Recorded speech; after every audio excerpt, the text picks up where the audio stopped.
Have you heard about the recent immigration changes? No. Well, if you're an international student or if you're trying to study in Canada in 2024, these changes are huge and they matter to you. Something just doubled and it might make things a little bit more challenging in 2024. This video is going to be our read-along blog post.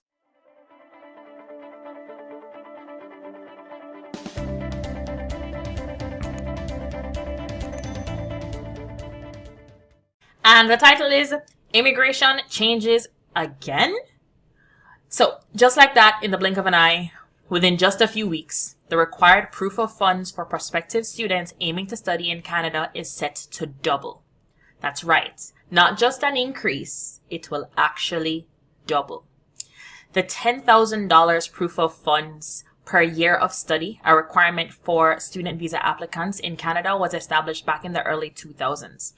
That was like almost 23 years ago. Now, since then, this amount has remained unchanged, but the cost of living has definitely not stayed the same. When I first arrived in Canada, rent was around $600. Fast forward 3 years, it jumped to about $900. Now, 10 years after I applied for my student visa, rent for a self-contained unit averages between $1,700 and $2,500 a month. Now, did the government overlook the need to keep up with these escalating costs? It's hard to say, but now they've certainly caught up. Starting January 1st, 2024, the proof of funds for cost of living per year of study will be a whopping $20,635. Now, this amount is practically enough for an additional year of study on its own, right? Now, let's be clear. This is just for living expenses. This is separate from tuition and separate from your travel costs. Those are extra. This change was announced just last week on December 7th, 2023. This increase will affect new study permit applications received after January 1st, 2024. So if you're planning to apply just before the deadline with your $10,000, best of luck, as there are no guarantees in Canadian immigration. The government acknowledges that this is a substantial change, thankfully, and that it will significantly impact those interested in studying in Canada in 2024.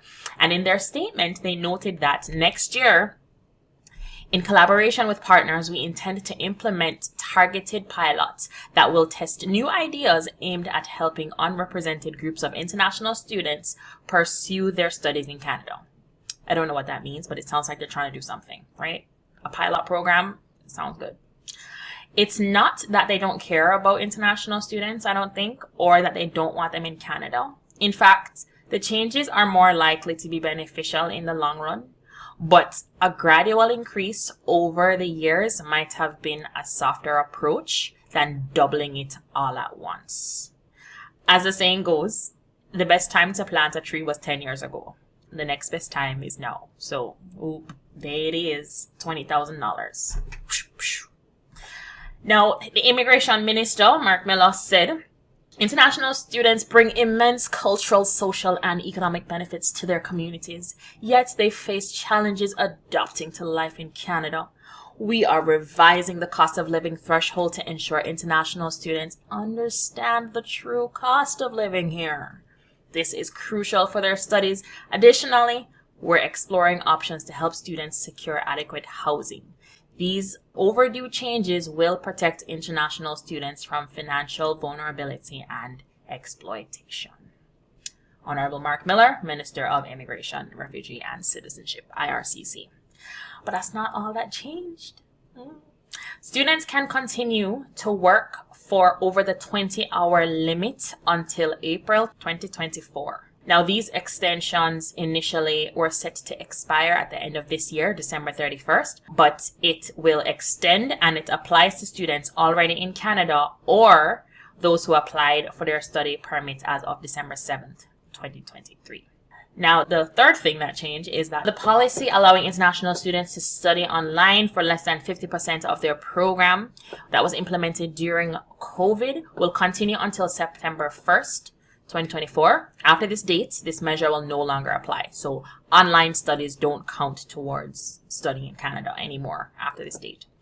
And the fourth thing that changed is that your post-graduation work permit holders, current ones, could extend their permit by an additional 18 months due to the labor market disruptions during and after the pandemic. This temporary measure will conclude after December 31st, 2023 and will not be extended. So what now? Well, the question you're going to probably ask is it worth it to pursue studies in Canada in 2024 and beyond? Maybe.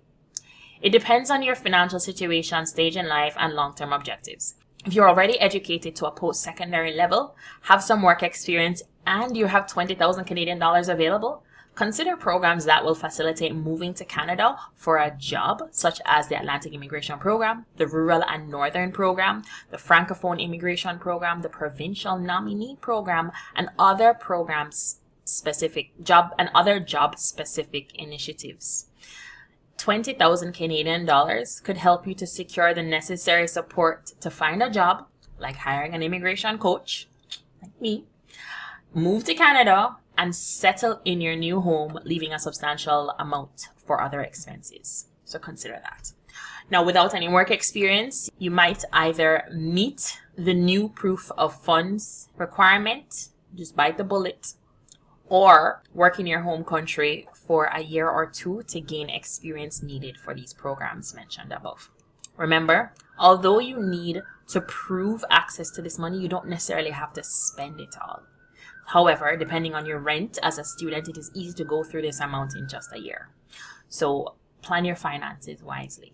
And if you have the resources, pursuing studies in Canada as an international student is definitely worthwhile, I think. To wrap it up, these changes in Canadian immigration policy for students are significant, but they also open new avenues and opportunities.